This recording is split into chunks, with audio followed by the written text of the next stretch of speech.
ने वाले हैं मैं। हाँ, मूवी का नाम ही मैं है। ये कहानी मैं नाम की एक लड़की की है जो मिडिल एज्ड है और एकदम सिंपल सी। अब उसकी लाइफ कितनी टफ है बस आपको देखकर समझ में आ जाएगा। पता है उसके पास ना पैसा है ना रोमांस है, बस जिंदगी का जो रायता फैला हुआ है उससे हर दिन समेटने की कोशिश करती रहती है। अपना गुजारा करने के लिए वो एक मसाज थेरेपिस्ट का काम करती है और क्या कमाल करती है भाई। क्लाइंट को तो ऐसा लगता है जैसे मई के हाथों में कोई जादू है जो दर्द को पल भर में गायब कर देता है। वैसे जब तक पैसे मिल रहे हैं तो दूसरों को जादू फील करवाना ही पड़ता है, लेकिन मई की जिंदगी में सिर्फ काम नहीं है, एक और बड़ी जिम्मेदारी है, उसकी बेटी। हाँ दोस्तों, बेटी ने स्कूल छोड़ दिया है और अपने नाना के साथ रहती है, यानी मैं के पापा के साथ। पापा अपने आप में एक वॉकिंग टॉकिंग डिजास्टर है दोस्तों, जिनको हमेशा पैसों की कमी रहती है और जब भी मिलते हैं ना बस एक ही बात, पैसे दे दे। तो दोस्तों मैं का सफर आसान नहीं है। समाज ने उसको कभी मर्दों का मन बहलाने वाली बुला दिया तो कभी किसी अमीर आदमी की शुगर बेबी, बस हर तरफ से ताना ही ताना। यार ये इंट्रो कुछ ज्यादा लंबा नहीं हो गया? चलिए शुरू करते हैं। तो मूवी की शुरुआत में सबसे पहले मैं को दिखाते हैं, हाथ में कुछ सामान और एक क्यूट सी पैट फिश लेकर अपने रेंट वाले घर की तरफ जा रही होती है। वो अपनी सोच में ही रहती है कि तभी अचानक एक लड़का उससे टकरा जाता है और उस लड़के का नाम डोंग है दोस्तों, जो एक कंप्लीट प्ले बॉय है। हाँ मतलब एक दिन एक गर्लफ्रेंड तो दूसरे दिन दूसरी वाली। और इस टकरावट में होता यह है कि मैं का सारा सामान और उसकी प्यारी फिश नीचे गिर जाती है। वो टेंशन में जल्दी जल्दी अपना सामान उठाने लगती है तो डुओंग थोड़ा गिल्टी फील करता है और मदद करने के लिए आगे भी आता है। उसके बाद मैं उसको एक छोटी सी स्माइल देकर थैंक यू बोलकर सीधे अपने घर की ओर निकल आती है। अब दोस्तों जैसे मैं अपना सारा सामान रूम में रखने आती है तभी उसकी मकान मालकिन आ जाती है, बिना किसी फॉर्मेलिटीज के सीधा किराए की बात करती है कि कब दोगी किराया। लेकिन दोस्तों मैं बिना कुछ कहे चुपचाप पैसे दे देती है। मकान मालकिन के चेहरे पर खुशी तो देखो भाई, जैसे लॉटरी लग गई हो। बाहर जाकर वो सभी लेडीज को बताती है इस लड़की के पास बहुत पैसे हैं, लगता है ये किसी की शुगर बेबी है। उसके बाद दोस्तों सभी मोहल्ला लेडीज चुगली मोड में आके मैं के बारे में बहुत ही बुरा भला कहने लग जाती है। अजीब दुनिया है, जो चुप रहे उसके बारे में सब बोलते हैं। थोड़ी देर के बाद वहाँ पर एक सुंदर सी लड़की आती है जो डोयोंग की एक नई मॉडल वाली गर्लफ्रेंड है दोस्तों। फैशन शो जैसा लगता है जब वो डोयोंग के कमरे में आती है और जैसे रूम का दरवाजा बंद होता है डोयोंग रोमांटिक मोड में आकर उस लड़की को खींच लेता है और दोनों के बीच फुल ऑन रोमांस। अब थोड़ी देर के बाद डोयोंग अपनी गर्लफ्रेंड को बाहर तक छोड़ने आता है बालकनी में फुल एटीट्यूड के साथ। वहीं से उसकी नजर मैं पर पड़ जाती है जो किसी और से फोन पर बात कर रही होती है। अब डोयोंग को बड़ी क्यूरियोसिटी होती है कि पूछ लेता हूँ इससे इसका नाम क्या है। वो भी पूछ बैठता है तुम्हारा नाम क्या है और तुमने मुझे अभी तक अपना नाम क्यों नहीं बताया। दोस्तों मैं तो एक स्माइल के साथ बस गुड नाइट बोलती है और जाने लगती है। हो लेकिन ये क्या, अचानक से डोंग की पैंट बालकनी के लोहे के टुकड़े में फंसकर खुली रह जाती है और मैं की आंखों के सामने लाइव कॉमेडी शो शुरू हो जाता है दोस्तों। वो हड़बड़ी में जल्दी से वहां से निकलती है और डोंग पूरी तरह शर्मिंदा हो जाता है। पैंट संभालने के चक्कर में उसके कॉन्फ्रेंस की पैंट भी नीचे गिर गई बताओ। अगले दिन मैं अपने थेरेपी सेंटर जाती है जहाँ एक लड़की उससे कहती है कि अरे तुम्हें सेंटर ज्वाइन किया अभी 2 हफ्ते हुए हैं और सभी कस्टमर्स तुमसे थेरेपी लेना चाहते हैं, भाई क्या जादू कर दिया तुमने। मैं भी हंसकर कहती है अरे ये तो मेरी अच्छी किस्मत है वरना मैं तो कुछ करती नहीं थी। इतने देर में दोस्तों एक दूसरी थेरेपिस्ट भी आ जाती है जो 2 हफ्ते की छुट्टी पर थी एंड उसे मैं को अपनी जगह पर काम करता हुआ देख बिल्कुल पसंद नहीं आता। आंखों से तो लगता है कि जैसे वो मैं को अभी मारना चाह रही हो। हाँ फिर मैं एक क्लाइंट की थेरेपी करने रूम में जाती है और बेड पर लेटे हुए देखकर चौंक जाती है दोस्तों। अरे ये तो वही लड़का है जिसकी उस रात पैंट उतर गई थी, डुओंग। मैं उसको देखते ही बिल्कुल हंसने लग जाती है और डुओंग मजाक करते हुए कहता है कि अच्छा तो तुम यहाँ काम करती हो, तुमने उस दिन मुझे इसीलिए अवॉइड किया ताकि यहाँ आराम से मेरा मसाज कर पाओ। हैं क्या बात। एंड मैं भी दोस्तों एक सिंपल की स्माइल के साथ कहती है सुनो इस थेरेपी सेंटर में आपका स्वागत है, आप आराम से लेट जाइए ताकि मैं आराम से अपना काम कर पाऊँ।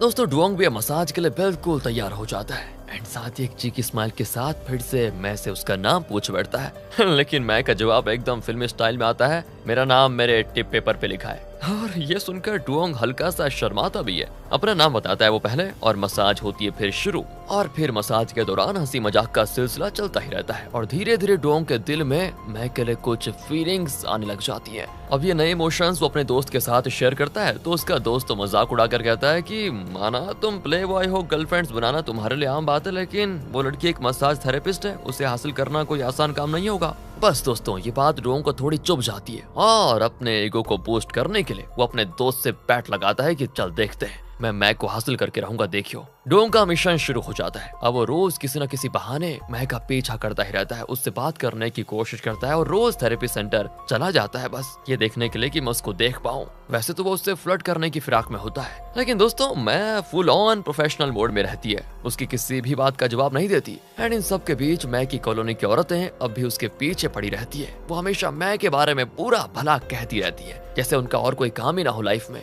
लेकिन दोस्तों मैं यहाँ पर भी हिम्मत दिखाकर उन सभी को इग्नोर कर देती है और अपने काम पे अच्छे से फोकस करती है। चलिए फिर एक दिन की बात बताऊं आपको, डोंग कुछ नया ट्राई करता है। वो मैं के घर एक छोटी सी फिश लेकर आता है और कहता है तुम्हारे पास एक फिश है ना, उस दिन मैंने देखा था, सोचा उसके लिए एक दोस्त लेकर आ जाऊं, प्लीज इसे मेरा गिफ्ट समझ कर ले लो। वैसे मैं तो थोड़ा सरप्राइज भी होती है, लेकिन फिश ले लेती है और डोंग तो खुशी से फूल जाता है। एंड दोस्तों यहाँ मैं भी मन ही मन उसको थोड़ा लाइक करने लग जाती है, लेकिन अब तक दोनों के बीच कोई सॉलिड बात नहीं हुई थी। फिर एक दिन की बात है, मैं के रूम में एक आदमी घुस आता है और गंदे इरादे के साथ मैं पर जबरदस्ती करता है, लेकिन तभी डोंग वहाँ पर पहुंच जाता है और गुस्से में आकर उस आदमी को इतना बुरा पीटता है कि क्या बताऊं, सीधा पुलिस स्टेशन लेकर जाता है। पुलिस भी उस आदमी को अरेस्ट कर लेती है और मैं को एक बड़ी मुसीबत से इस तरह डोंग बचा लेता है। तो दोस्तों इस इंसिडेंट के बाद मैं और डोंग के बीच रिश्ता थोड़ा गहरा हो जाता है। वो दोनों एक साथ एक रेस्टोरेंट में जाते हैं जहाँ वो एक दूसरे के बारे में थोड़ा और ज्यादा जानने की कोशिश करते हैं और इस तरह यहाँ पर रोमांटिक वाइब से शुरू हो जाती है। तभी डोंग की मॉम का कॉल आता है जो उसे अपने पास बुलाना चाहती है,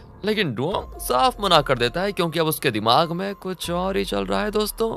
और अब हमें तो लगता है कि डोंग का प्ले बॉय हर्ट कुछ सीरियस होने लग गया है। लेकिन दोस्तों मैं जब ये देखती है ना कि डोंग अपनी माँ की बात नहीं मान रहा है, उनको मना कर रहा है, तो उसको थोड़ा अजीब भी लगता है। इसलिए वो पूछ बैठती है कि तुम अपनी मॉम के पास क्यों नहीं रहते हो, बताओ क्या तुम अपनी मॉम से प्यार नहीं करते। डोंग हल्का सा मुस्कुराते हुए कहता है कि अरे तुमने मुझे बहुत जल्दी जज कर लिया, मैं अपनी मॉम से बहुत प्यार करता हूँ पागल। ये सुनकर मैं थोड़ा एम्बैरेस हो जाती है। उसके बाद दोनों वहाँ से घर के लिए निकल पड़ते हैं। तो रास्ते में ये डोंग ना फिर से अपने फ्लर्ट मोड में ऑन हो जाता है और मैं से थोड़ा छेड़छाड़ करता है। मैं भी ब्लश करते हुए बस स्माइल करती रहती है, लेकिन अंदर ही अंदर बड़ी खुश। और जब वो घर पहुंचती है तो देखती है उसकी बेटी मिन वहां पर खड़ी हुई है। मिन दोस्तों अपनी माँ मैं के फोन कॉल्स का जवाब ना पाने पर अपने नाना के साथ यहाँ पर आ गई थी। अब मैं थोड़ा शॉक भी होती है और डोंग को इंट्रोड्यूस करते हुए कहती है ये मेरी बायोलॉजिकल बेटी है जिससे मैं सच में बहुत प्यार करती हूँ।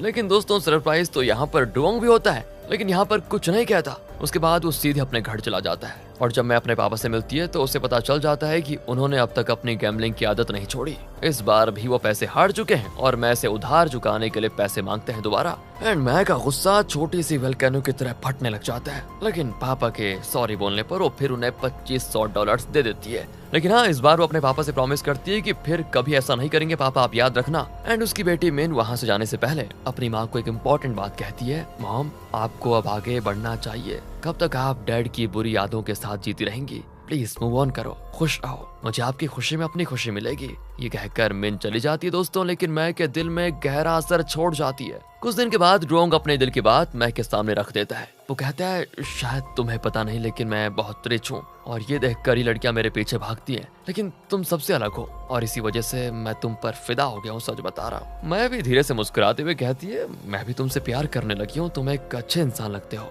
दोनों इस तरह एक दूसरे को प्यार भरी नजरों से देखते हैं और धीरे धीरे एक रोमांटिक किस शेयर करते हैं। एंड थोड़ी देर के बाद दे मेक आउट। उसके बाद जैसे उनकी दुनिया सिर्फ उनके बीच सीमित हो गई हो। अगली सुबह उठ जाइए, डोंग और मैं साथ में नाश्ता करते हैं। डोंग उसे बताता है कि आज उसकी नानी का बर्थडे है जो उसके घर में रहती है और साथ ही वो कहता है कि आज मैं तुम्हें अपनी मॉम से भी मिलवाने लेकर जाऊंगा। एंड दोस्तों मैं ये सुनकर बड़ी खुश होती है। दोनों डोंग के घर पहुंच जाते हैं जहां डोंग अपनी मॉम को इंट्रोड्यूस करते हुए कहता है कि मॉम ये मेरी गर्लफ्रेंड है। एंड दोस्तों मैं भी अपनी तरफ से डोंग की नानी को फ्लावर्स देती है, लेकिन जब डोंग की मॉम मैं का प्रोफेशन और उसकी एज जान लेती है तो वो तो हंसी मजाक करने लग जाती है, जैसे मैं को बड़ा लाइटली ले रही हूँ। और मैं को ये सुनकर बड़ा दुख होता है कि ये मेरे प्रोफेशन का मजाक क्यों उड़ा रही है। वो वहाँ से बिना कुछ कहे चली जाती है। एंड जब डोंग उससे कॉल करके पूछता है ना तो मैं कोई रिप्लाई नहीं देती, लेकिन डोंग को भी टेंशन होती है भाई। वो उसके घर पहुंच जाता है एंड मैं तो इमोशनल होकर कहती है कि प्लीज तुम मुझसे दूर रहो, मुझे लगता है कि हम अलग दुनिया के लोग हैं और ये सब मेरे लिए सही नहीं है। ये कहकर दोस्तों वो उससे ब्रेकअप कर लेती है।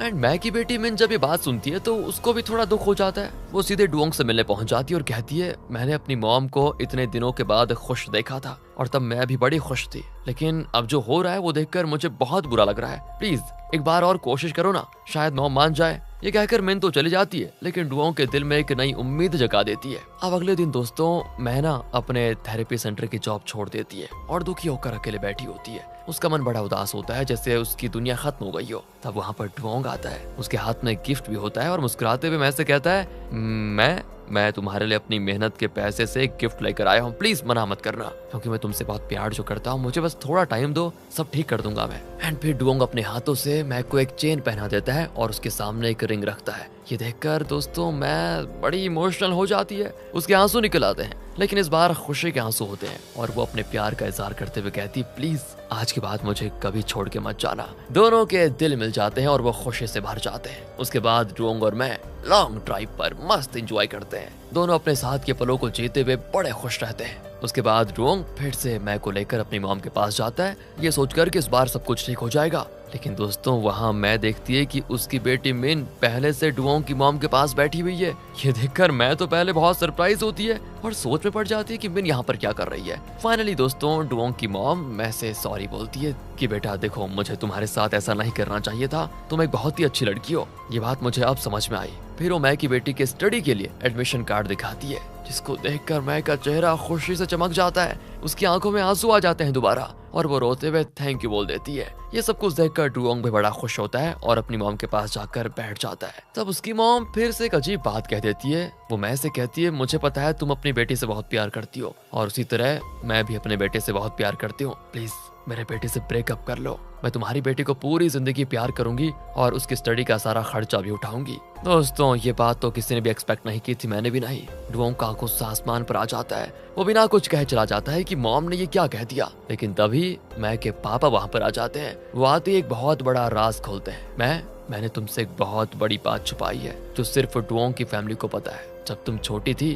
तो मैंने पैसों के लिए तुम्हें ड्रग्स देकर बेच दिया था, 2 बार वो भी। मुझे पैसों की बहुत जरूरत थी और उसी दौरान तुम्हारी बेटी मिन पैदा हुई थी। मुझे उस समय बहुत मजबूरी थी, इसीलिए मैंने ऐसा किया। दोस्तों ये सुनकर मैं का तो दिल टूट जाता है। उसे अपने कानों पर विश्वास ही नहीं होता है कि उसके अपने बाप ने पैसों के लिए उसका व्यापार कर दिया था। उसका पूरा विश्वास टूट चुका था दोस्तों और वो बिल्कुल बिखर जाती है। लेकिन अब डुओंग उसका हाथ थामता है और सबके सामने कहता है, मुझे कोई फर्क नहीं पड़ता कि मैं का पास्ट क्या था, मैं बस इससे प्यार करता हूँ और ये मुझसे प्यार करती है, मेरे लिए इतना ही काफी है। और हाँ, मैं से ही शादी करूंगा। डुओंग की बातों ने दोस्तों मैं को थोड़ा संभाल लिया था। दोनों एक दूसरे के साथ खड़े रहते हैं, चाहे दुनिया उनके खिलाफ ही क्यों ना हो जाए। तभी वहाँ पर डुओंग का दोस्त भी आ जाता है, जिससे उसने मैं को पाने के लिए बैट लगाई थी, आपको याद होगा। और वो हंसते हुए कहता है कि डुओंग पागल मत बन, तू इससे प्यार नहीं करता, तूने तो इससे सिर्फ एक रात के लिए मेकआउट करने के लिए मुझसे शर्त लगाई थी, याद है क्या? और अब इसकी वजह से अपनी मॉम को इतना हर्ट मत कर तू। दोस्तों ये सुनकर मैं की बेटी बहुत गुस्से में आ जाती है और डुओंग से सच बोलने को कहती है कि क्या सच है, जल्दी बताइए।